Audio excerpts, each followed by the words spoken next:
अरविंद केजरीवाल दिल्लीचे माजी मुख्यमंत्री 2024 मध्ये ते मुख्यमंत्री असतानाच त्यांना अटक झाली होती. त्यानंतर त्यांनी जवळपास 5 महिने तुरुंगात घालवले. मनीष सिसोदिया दिल्लीचे माजी उपमुख्यमंत्री, त्यांना 2023 मध्ये अटक झाली होती. त्यावेळी ते सुद्धा उपमुख्यमंत्री होते. सिसोदिया यांनी तब्बल 17 महिने जेलमध्ये घालवले. या दरम्यान या दोघांवरती अनेक आरोप झाले. ईडी, सीबीआय सारख्या तपास यंत्रणा त्यांच्या मागे होत्या. पण आता ज्या प्रकरणात या दोघांनाही अटक झाली होती त्या दिल्ली दारू घोटाळ्यातून त्यांची निर्दोष मुक्तता करण्यात आली आहे. दिल्लीच्या राऊज ॲव्हेन्यू कोर्टानं शुक्रवार 27 फेब्रुवारीला केजरीवाल आणि सिसोदिया यांना निर्दोष मुक्तता दिली आहे. खरं तर केजरीवाल यांच्यावरती भाजपने सर्वात जास्त आरोप केले होते. त्यावेळी त्यांना या केसमध्ये अडकवण्यात भाजपचाच हात होता असं म्हटलं जात होतं. आता केजरीवाल यांची निर्दोष मुक्तता झाली आहे, यानंतर भाजपवरती आरोप व्हायला लागलेत. पण हे सुद्धा भाजपनेच घडवून आणलं अशा चर्चा सुरू झाल्यात.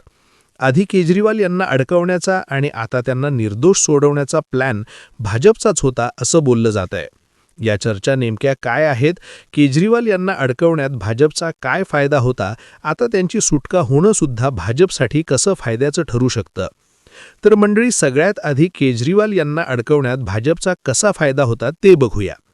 अरविंद केजरीवाल यांना मार्च 2024 मध्ये अटक झाली. त्यावेळी ते दिल्लीचे मुख्यमंत्री होते. 1.5 महिने जेलमध्ये राहिल्यानंतर त्यांना बेल मिळाली. पण नंतर जून 2024 मध्ये त्यांनी तिहार जेलमध्ये सरेंडर केलं.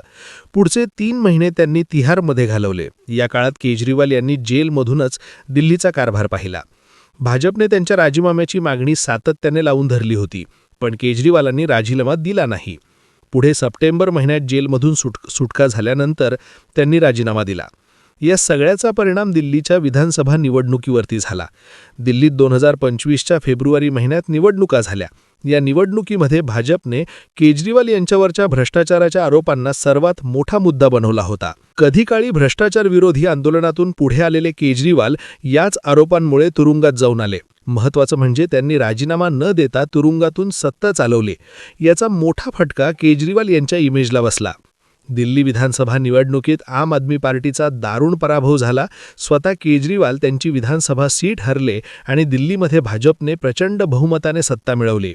याआधीच्या 2 निवडणुका आम आदमी पार्टीनं केजरीवाल यांच्या चेहऱ्यावरती एक हाती जिंकल्या होत्या, पण या निवडणुकीत याचाच पक्षाला सर्वात मोठा फटका बसला. म्हणजेच केजरीवाल यांच्यावरती भ्रष्टाचाराचे आरोप करून भाजपला निवडणुकीत फायदा झाला होता. आता त्यांची या आरोपांमधून निर्दोष सुटका झाली आहे, पण याचा फायदा सुद्धा भाजपला कसा होऊ शकतो ते बघूया. केजरीवाल यांच्या पक्षाची सर्वाधिक ताकद दिल्लीमध्ये आहे, पण दिल्लीत पुढचे 4 वर्ष निवडणुका नाहीत.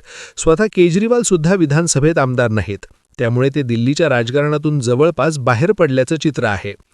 आता पुढचे 4 वर्ष केजरीवाल देशातल्या इतर राज्यांकडे लक्ष देतील असं दिसतंय.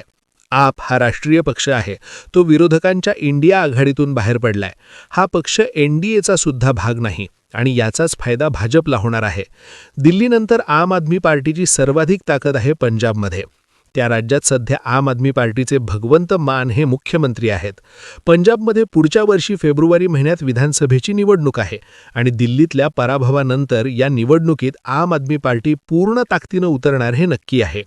पंजाबमध्ये भाजपची तेवढी ताकद नाही. तिथे काँग्रेस मुख्य विरोधी पक्ष आहे, तर शिरोमणी अकाली दल तिसरा मोठा पक्ष आहे.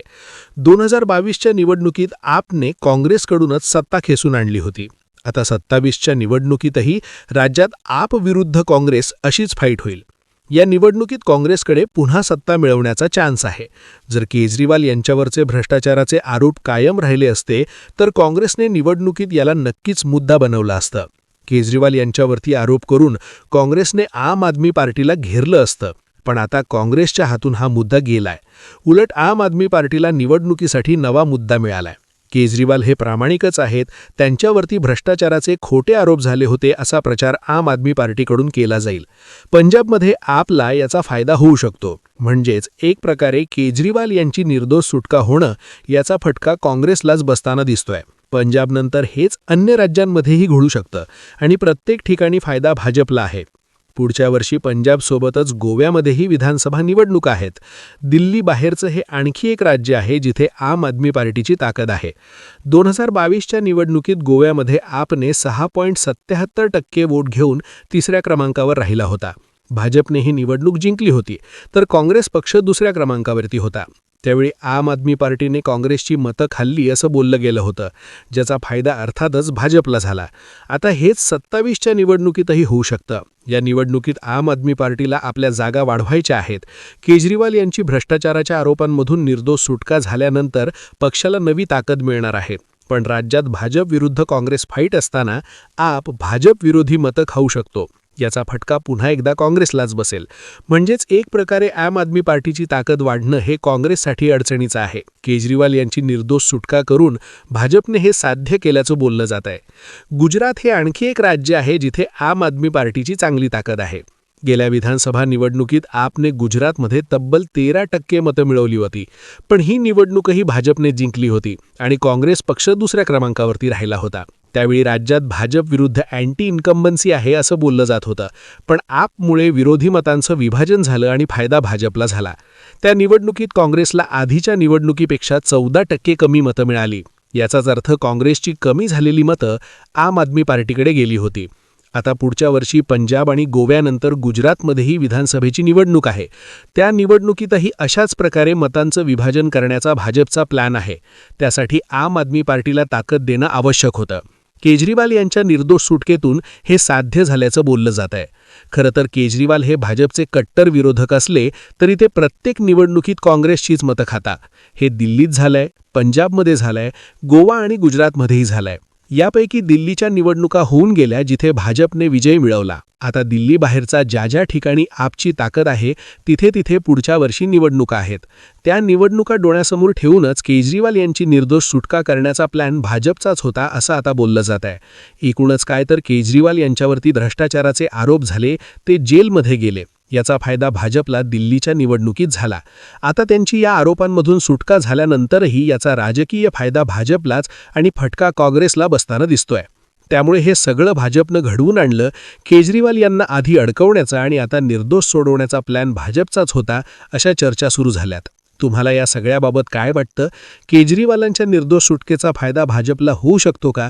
तुमची मतं आणि प्रतिक्रिया मला कमेंट करून नक्की सांगा. आणि अशाच राजकीय घडामोडी जाणून घेण्यासाठी आपल्या जनमत लाईव्ह या चॅनलला सबस्क्राईब करा. धन्यवाद.